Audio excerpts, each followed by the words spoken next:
এদিকে শেরপুরের নালিতাবাড়িতে চালকের গলা কেটে অটোরিকশা ছিনতাই চেষ্টার অভিযোগে 4 জনকে গ্রেফতার করেছে পুলিশ।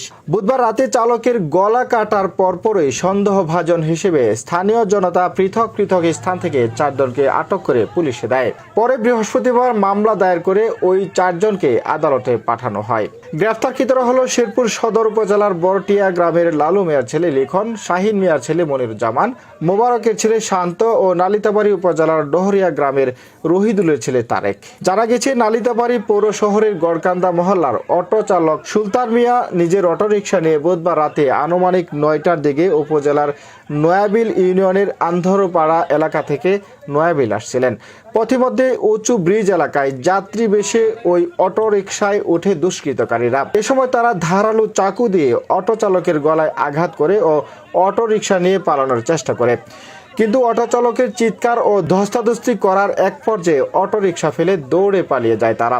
এরপর স্থানীয়রা আহত সুলতানকে উদ্ধার করে নালিতাবাড়ি উপজেলা স্বাস্থ্য কমপ্লেক্সে নিয়ে আসেন। পরে তার অবস্থা আশঙ্কাজনক হওয়ায় রাতেই তাকে ময়মনসিংহ মেডিকেল কলেজ হাসপাতালে পাঠানো হয়। এদিকে ঘটনার পরপর পৌর শহরের গড়কান্দা এলাকায় অটোরিকশা যোগে আসা তারেকের গতিবিধি সন্দেহ হলে তাকে আটক করে পুলিশে দেয় স্থানীয় জনতা।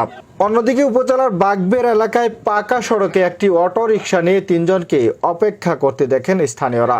এ সময় ওই 3 জনের গতিবিধি সন্দেহজনক হওয়ায় এবং 2 জনের পায়ে জুতা না থাকায় তাদেরকেও আটক করে পুলিশে দেয় স্থানীয়রা। রাতভর জিজ্ঞাসাবাদ শেষে পুলিশ তাদের বিরুদ্ধে মামলা দিয়ে বৃহস্পতিবার বিকেলে আদালতের মাধ্যমে জেলহাজতে পাঠায়।